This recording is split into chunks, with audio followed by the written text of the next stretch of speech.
Dear Mr. Aramin, thank you so much for accepting to share your experience and vision with us as we seek to collaborate with youth and educators around the world who are striving to advance the consciousness of human oneness. In 2005, Mr. Aramin co-founded Combatants for Peace, an organization of former Israeli and Palestinian combatants leading a nonviolent struggle against the occupation, and since then he has remained a peace activist, even when 2 years later his 10-year-old daughter, Abir, was killed by an Israeli soldier. As a result, he became involved with the Parent Circle, a joint Israeli-Palestinian organization of over 700 families, all of whom have lost an immediate family member to the ongoing conflict. As an international spokesperson for the Parent Circle, he devotes his time and energies to his conviction for a peaceful, nonviolent end to the Israeli occupation of Palestine and to Israeli-Palestinian reconciliation. Mr. Aramin, at the age of 17, you received a 7-year prison sentence for armed resistance against the occupation. You wrote in an article that what struck you during this experience was that the soldiers were smiling while they beat the prisoners. For them, this was just a training exercise and they saw you as objects. This incident made you realize that we had to preserve our humanity, our right to laugh and our right to cry, in order to save ourselves. This eventually led to a conversation with the prison guard. The guards all thought of you as terrorists, but this one guard asked you, "How can someone quiet like you become a terrorist?" You said, "If you can convince me that we are the settlers, then I'll declare this in front of all the prisoners." This was the start of a dialogue and a friendship. You mentioned you both discovered many similarities, and some months later, the guard said he understood now that you were not the settlers. He even became a supporter of the Palestinian struggle. From then on, he always treated you and the other prisoners with respect, and once even smuggled in 2 big bottles of Coke, which you shared with the other prisoners. Seeing how this transformation happened through dialogue and without force made you realize that the only way to peace was through nonviolence. Your dialogue enabled you both to see each other's purity of heart and good intent. In 2005, you and other former Palestinian combatants who believed in nonviolence started meeting in secret with former Israeli soldiers to engage in dialogue and to understand each other's perspectives. In 2007, your 10-year-old daughter, Abir, was shot and killed by a member of the Israeli border police while standing outside her school with some classmates. Abir's murder could have led you down the path of hatred and vengeance, but for you, there was no return from dialogue and nonviolence.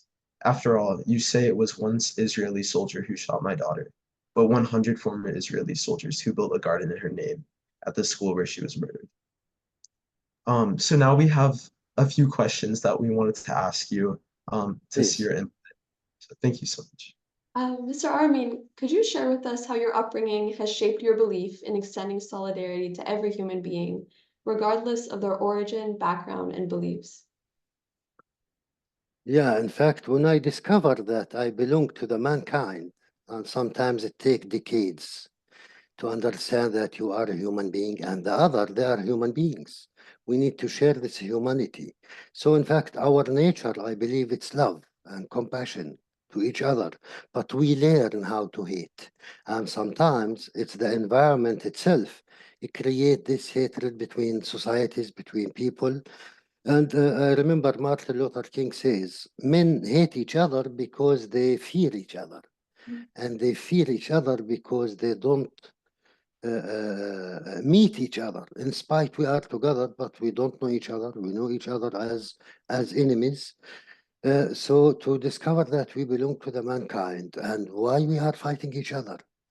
Again, sometimes it takes decades to ask this question. Why we are killing each other? For what?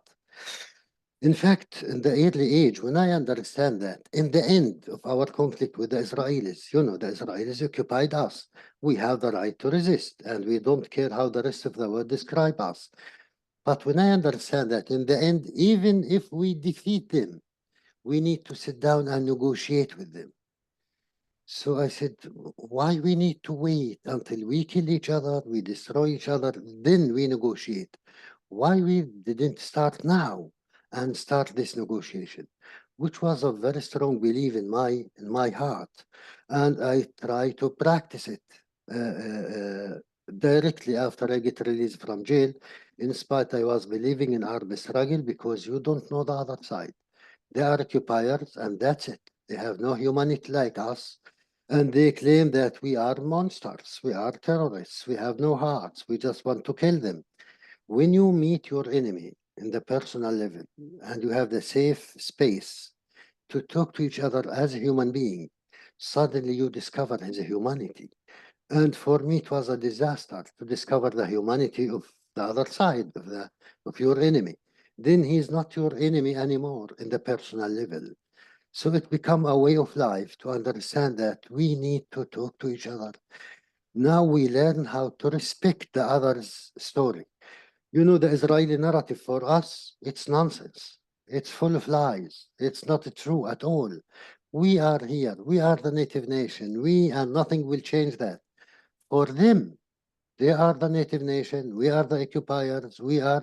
So I learned how to respect, to listen to this story. Then absolutely, you will be ready to listen to my story, to my pain. If I don't listen to you, you are not able to listen to me. And it works, it's very human. And from my experience, even the most extremist mind, when you listen to him and try to understand his fear, he will be ready to listen to you. Then we can share our humanity. In fact, as you know, Jerusalem is a very holy place for the Muslims. It's holy for the Christians, for the Jewish people, because we believe the paradise will be there, the Jannah. This is faith. And with faith, you cannot argue. That's it. In spite, we love Jerusalem, but we kill each other, all of us, for Jerusalem. But we meet each other under the ground of Jerusalem. And I am not sure if Jerusalem know who we are at all. Like we need to enjoy Jerusalem, to live in Jerusalem, and not to kill each other for Jerusalem. So when the people hear this message, it sounds logic. So in fact, when you release yourself from the fear, this is your enemy inside you, you become free, you have no enemies, you see human beings, as your brothers in humanity, you try to convince them, and as I think Gandhi says, I prepare myself to die for anything or for specific cases, but I never prepare myself to kill for any case, which is the worst. It means as long as the people listen, we can talk to each other. That's beautiful. Thank you. It seems we host these discussions with youth on Zoom all over for the world, and something that we always talk about how important it is to foster spaces to hold these conversations. And so it was really inspiring reading about your experience, especially your friendship with an Israeli individual. With the Aramin Hanan, especially. Yeah, it was really beautiful. And at the end, like if we have more time, like I'd love to ask more about that. But we had a following question, which is, what is the source of your hope and courage to publicly express this universal solidarity, even in the face of criticism and opposition or apathy? Like your story, it's very inspiring. Like there's been a lot of difficulty, but you still have all this, you have a lot of hope and courage. I want to like, I'm just, where does that come from? Where does that come from for you? You know, brother, I am a Muslim. And I try to be a good Muslim. And all the sources of hope, of faith, of patience, of humanity is in my religion. This is what I learned. Even to talk about forgiveness to the killer. Sallallahu Alaihi Wasallam, our Prophet Muhammad says, go, you are free. In spite, he can kill all of them. So why we consider the people who forgive are heroes, but to talk about someone like Hitler, for example, he's not a hero. He's a killer. He's a criminal. He's a dictator. And this is the difference. And also my hope built on the reality. It's not hope. I always call it faith. It means it's not written anywhere that we are going to continue killing each other forever. It's not written. And I told the Israelis, if it's written in the Quran, okay, I respect you. Maybe I love some of you, but it's in my religion that we need to kill you. So I am sorry. I will practice my religion. But it's not there at all. It's the opposite. My religion teach me that you are not a God. You are not a judge. You are a very simple human being. You are not responsible for the behavior of the others. Even you don't create them, but you need to talk to them to advance them. If they follow you, welcome. It's very good. If not, you need just to respect them, their way to reach their God, without trying to impose on them your ideas. So always I said that the Palestinians, they didn't kill 6 million Israelis, which is a fact. The Israelis on the other side, they didn't kill 6 million Palestinians yet. And there is a German ambassador in Tel Aviv. And there is an Israeli ambassador in Berlin. Imagine after 4 years of the Holocaust, 4 years of 6 million victims, the best relationship between Germany and Israel. How come? It means we just need a brave leader to lead us toward the future and release us from the very painful past. Past is past. It's over. We can talk about the Holocaust another 80 years. We can talk about the Nakba, in spite it's continue, another 80 years. But we will never improve the past. We need to look forward to the future in order to overcome this very painful past. So my hope and my faith built on the reality. We are not the first or the last conflict on earth. Believe me, we will have peace, we will have freedom, because we are going together with the, like, in the right direction of the life circle, of the history circle. We will be free because we will never accept the Israeli occupation. And you can imagine, in spite Israel with United States of America, with the rest of Europe against the Palestinians. But believe me, we forget to die. We're still here, but more blood, more pain, more victims. It means we need to change our way to achieve the same goal. And one day we will enjoy peace for sure.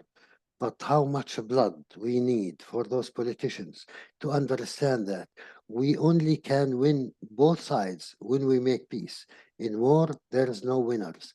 The only winners are the graves and the weapon sellers. But us, both of us, Israelis and Palestinians, are victims to the same enemy. Our common enemy is the occupation. There is no military occupation. We don't need to fight each other, and we don't need to kill each other. Thank you. Thank you. How do you think that youth can remain hopeful and practice the courage to extend solidarity to every human being in their daily lives? You know, always I said maybe it's not the youth, I said the students. It means the universities. They are always right. Always, in any place on earth, even if they, instead of in front of my house, demonstrate against me, I will convince myself that they are right. They are the new generations. They are the conscience of any society. Now, if they demonstrate in Afghanistan, the West will say, yes, we encourage them. If they demonstrate in Iran, yes, they have the right for freedom. If they demonstrate against Israel, they are riots, which is not true. So, but here, like our message, how to keep them hopeful. They need to talk. They need to express their feelings. If you impose on them, arrest them, prevent them to express themselves, then you will create more hatred and more anger. And we see the revolution of the American universities. It's spread all over the world. They are the students. And not they are pro-Hamas. They don't know anything about Hamas. They are not pro-Palestinians against the Israelis because they hate the Jews and anti-Semitism. It's totally not true. They are against injustice. And I believe it's for the Israelis themselves. When the Israelis stop this massacres, they will protect themselves. Otherwise, believe me, they will invest in more hatred and in more revenge for the future. Always we said that the people of Hamas who make the attack on the 7th of October, they were children. Back in 2014, they were 12 and 10 years old when Israel attacked Gaza. So they saw this destruction. And what's grow up in their minds? They have no place to run. They have no shelters. They are in the biggest jail. So they come to take revenge. Now, if they continue like this, now we have more than 40,000 Palestinians It's unbelievable. So how is the feeling of those kids? It's very difficult to teach towards love. But how we can stop this next revenge? Only by making peace. How people stop fighting when they make sulha. It means reconciliation between the nation. Palestine must be free. The Palestinians must be free. Otherwise, I promise you, and as a peace activist, we will continue to fight forever.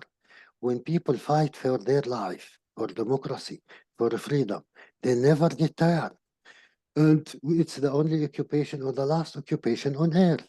By ending the occupation, we also protect the Israelis. So we call the people to be pro both sides, pro the Israelis and the Palestinians, to ask the Israelis to stop their occupation and to remember what happened to them through the years, through the slavery and discrimination and anti-Semitism and the Holocaust, and not to victimize another people.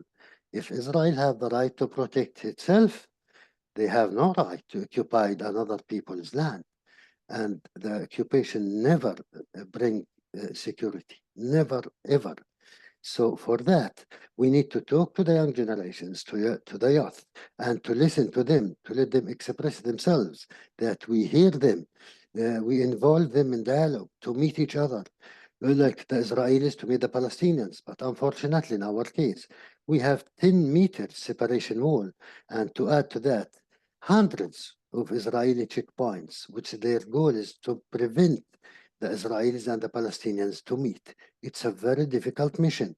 I can tell you that the new generations or the yes generations, they are very angry right now because they have no opportunity to meet. There is no peace process. They have no hope for tomorrow. This is the biggest, it's more stronger than to teach them to hate, only to live their life in the reality. A lot of frustration and anger. And from my experience, when I talk to the Palestinian youth, they don't believe from where I bring this faith. How can I calm? How can I consider the other side as human beings after they saw what they did to us? Because they never meet the other side. The other side for them are only the soldiers, and the soldiers for them are only killers. They come to kill them, to oppress them. So there is no any way to talk to each other and in like a normal dialogue. That's such a beautiful message. I keep thinking about our discussions that Claire and I have that we also have with the youth that we meet with. And something we talk about so much is human dignity and recognizing the human dignity in one another. And that's what it kind of sounds like you're saying is that the key Absolutely. here, yeah, like that the key here is recognizing the human dignity in someone, no matter how polarized you are in this conflict, that you see that we all have intrinsic value and that we are coming from a place not of malicious intent necessarily, but of our own convincement. So thank you. We had one last question, and it was, how can educators help youth to develop a sense of belonging to one human family? So how, as people, can we contribute to this? I believe the main problem that we need to educate the educators. Now, if you want to teach someone, you will teach him from your own information. I will teach you, you will teach the other, and this is how it's going. And in our case, it's a very problematic. Now, what the Israelis learn is they learn the victimhood mentality. They learn the fear.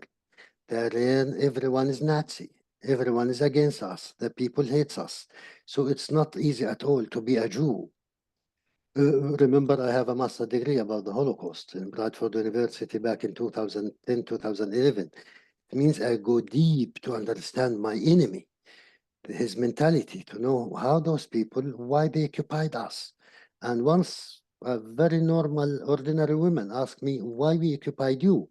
So I said, you claim the historical and the religious and Zionism, which doesn't work for me.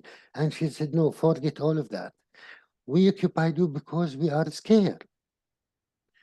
And I keep it in my mind, this fear, because this is how you grow up. I can see the young generations, young people in Ben Gurion Airport inside Israel before they travel with a covered passport. You cannot know which state there because the state of Israel, because they scare, because they learn how to be scared from the goyim, from the others. Whatever, Americans, Russians, Palestinians, Muslims, they scare from everyone. But this is a very complicated network of education. Now, if I threat you, you need to take this seriously. If I want to make peace with you, you need to question that. It's a matter of education, and this education create a culture. For example, when you as a teenager consider yourself seventh generation or 10th generations Holocaust survivor, what? I can consider myself six generations Nakba survivor. It's a mentality. It means if my father and mother didn't survive in 48, I'm not going to be. So I'm a survivor. You know, it's follow you that I am a survivor, not a normal life. I'm a victim all the time. It's a very complicated. So we call for to give up this victimhood mentality because then you become free and then you stop victimize others because you are victim. So we need to educate the teachers in order to educate the children. And from my experience, I give thousands of lectures to the Israeli high schools for more than 13 years or 14 years. Believe me, always, in spite all this hatred, the suspicions, I find the kids more liberated and open than their own teachers because they never talk to someone like me from the other side. So they discover the humanity in the enemy side, let me say. In spite I was in jail, for them I'm a terrorist. That's it. Even if you spend 7 years in jail like me, I never harm anyone in my life. Not an Israeli and not a Palestinian. But because I spent 7 years in jail, so I am a terrorist. Okay. When they listen to this terrorist, they want to learn humanity from this terrorist. They discover his humanity, which is make a big change. But always I said, it start and end with education, absolutely. And I learned something very important in jail. If you know more, you act much better. If you don't know, simply you don't know. You become a victim to yourself, to your narrative, to your history. And many people, to be honest, they prefer not to know because they always agree with themselves. You know, we are the chosen, we are the best army, we are the best story, we are the best history. When you know something else, you start to suffer because you cannot keep silence. So when you protect humanity everywhere around the world, it's a sign that you are human beings. If you only care about your race, your tribe, your people, it's very difficult. You lose your empathy. It means you lose your humanity. And we learn through history that sometimes animals feel shame what we are doing to each other. It's very easy to lose your humanity and to see others as subjects, not human beings, because you are the best. But always the roots is there.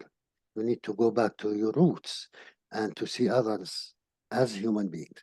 So I care about my people, like the Israelis, like the Americans, like the Iraqis, like the Jordanians.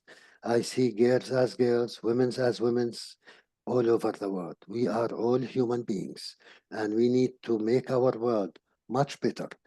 The most important thing, never keep silence.